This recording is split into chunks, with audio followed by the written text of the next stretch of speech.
இது ஃபர்ஸ்ட் மலேசியாவின் செய்திகள் உங்களுக்காக.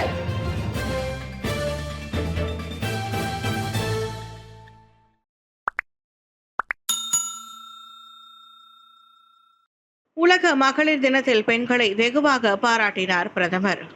ஒவ்வொரு குடும்பத்தின் நாடி துடிப்பாகவும் சமூகத்தின் தூணாகவும் தேசிய முன்னேற்றத்தின் முக்கிய உந்துதலாகவும் பெண்கள் செயல்படுகின்றனர்.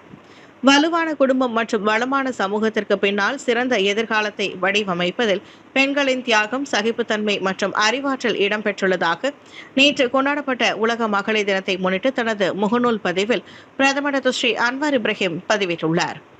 தமது வாழ்க்கை பயணத்தில் பெண்களின் தியாகங்களை, குறிப்பாக தமது மனைவி Dato' Sri doctor Wan Azizah Wan Ismail மற்றும் தமது போராட்டம் முழுவதும் வலிமையாகவும் ஆதரவுமாகவும் இருந்து வந்த தனது பிள்ளைகளின் தியாகங்களை தனிப்பட்ட முறையில் மிகவும் பாராட்டுவதாக டத்தோஸ்ரீ அன்வார் தெரிவித்தார். நாடு முழுவதும் தாய்மார்கள், மனைவிகள், பிள்ளைகள், கல்வியாளர்கள், பராமரிப்பாளர்கள் மற்றும் சமூக தலைவர்கள் என பல்வேறு பங்களிப்பை வழங்கும் லட்சக்கணக்கான பெண்களிடம் இருந்தும் அதே வலிமை வெளிப்படுவதாக அவர் புகழாரம் சூட்டினார். மேலும் தங்கள் குடும்ப நல்வாழ்விற்காகவும் நாட்டின் முன்னேற்றத்திற்காகவும் பெண்கள் தொடர்ந்து அமைதியாக போராடுவதை பிரதமர் சுட்டிக்காட்டினார். எனவே பெண்களின் பங்களிப்பை தொடர்ந்து பாராட்டி அவர்கள் மதிக்கப்படுவதோடு அவர்களுக்கு அதிகாரம் அளிக்கப்படுவதையும் தேசிய முன்னேற்றத்திற்கு பங்களிக்கும் பொருட்டு நியாயமான வாய்ப்பு வழங்கப்படுவதையும் உறுதி செய்யுமாறு அன்வார் அனைவரையும் கேட்டுக்கொண்டார்.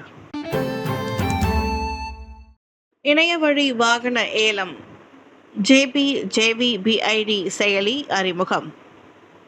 பறிமுதல் செய்யப்பட்ட மற்றும் தகுதி நீக்கம் செய்யப்பட்ட வாகனங்களின் பொது ஏலங்களை இணையம் வாயிலாக நிர்வகிக்கும் பொருட்டு JPJVBID எனும் செயலியை மலேசிய சாலை போக்குவரத்து துறை JPJ அறிமுகப்படுத்தியுள்ளது. வாகனத்தை அப்புறப்படுத்தும் நிர்வகிப்பில் வெளிப்படைத்தன்மை, செயல்திறன் மற்றும் நேர்மையை வலுப்படுத்துவதற்கான வியூக நடவடிக்கை இதுவென்று JPJ இயக்குநர் டத்தோ ஏடி ஃபட்லி ரம்லி தெரிவித்தார். இந்த செயலியை நாங்கள் அறிமுகப்படுத்திய பிறகு நேரடி பரிசோதனை இனி பயன்படுத்தப்படாது. எனவே ஏலதாரர்கள் செயலியில் காட்டப்படும் வாகன படங்களை முழுமையாக பார்க்க வேண்டும். இதன் வழி பொதுமக்கள் மிகவும் துல்லியமான மதிப்பீடுகள் மற்றும் முடிவுகளை எடுக்க முடியும். JPJ செயலி கூடுதல் குறிப்புகளாக வாகன மதிப்பீட்டு அறிக்கைகளையும் வழங்குகிறது என்றார் அவர்.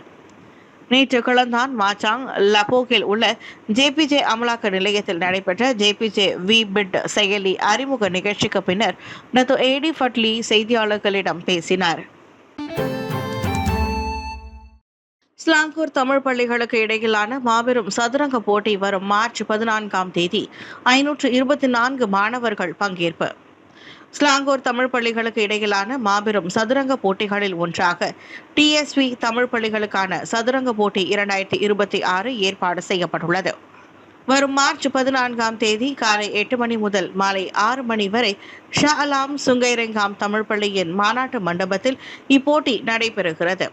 ஸ்லாங்கூர் மாய்கா ஏற்பாட்டில் மாநில தமிழ் பள்ளி தலைமை ஆசிரியர் சங்கத்தின் ஒத்துழைப்புடன் நடத்தப்படும் இப்போட்டியில் மாநிலம் முழுவதும் இருந்து வரலாறு காணாத வகையில் 524 மாணவர்கள் போட்டியில் பங்கேற்க பதிவு செய்யப்பட்டுள்ளதாக ஏற்பாட்டு குழுவினர் கூறினர். இதில் 12 வயதுக்கு கீழ்ப்பட்ட பிரிவில் 370 மாணவர்களும் 9 வயதுக்கு கீழ்ப்பட்டவர்களுக்கான பிரிவில் 154 பேரும் பங்கேற்கின்றனர். மொத்தமாக 206 மாணவிகள் கலந்து கொள்வதும் குறிப்பிடத்தக்கது. வெற்றியாளர்களுக்கு சாம்பியன், 2ஆம், 3ஆம், 4ஆம் இடம் உள்ளிட்ட ஆறுதல் பரிசுகள் வழங்கப்படுகின்றன. சிறந்த பள்ளிக்கான விருதுடன் சிறந்த ஆண், பெண் வீரர்கள்.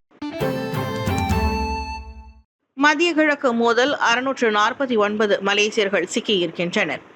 மத்திய கிழக்கில் பதற்றங்கள் அதிகரித்து வரும் நிலையில் இன்னும் 649 மலேசியர்கள் அங்குள்ள பல பகுதிகளில் சிக்கியிருக்கின்றனர்.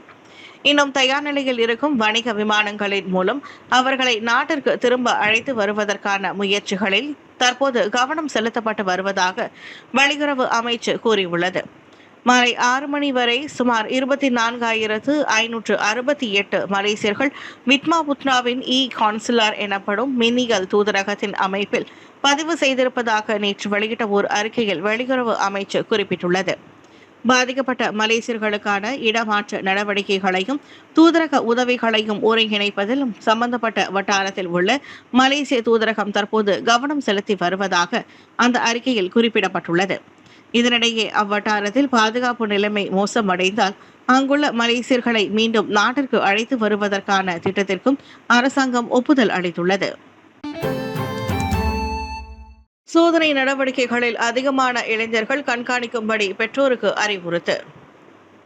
கோலாலம்பூர் சுற்றுவட்டார பகுதிகளில் மேற்கொள்ளப்பட்ட போக்குவரத்து அமலாக்க நடவடிக்கைகளின் வழி சோதனையிடப்பட்ட மோட்டார் சைக்கிள் ஓட்டுநர்களில் பெரும்பாலானோர் இளைஞர்கள் என்பது கண்டறியப்பட்டுள்ளது. இந்நிலையில் தங்கள் பிள்ளைகளின் நடவடிக்கைகளை கண்காணிக்குமாறு போலீசார் பெற்றோருக்கு அறிவுறுத்தியுள்ளனர்.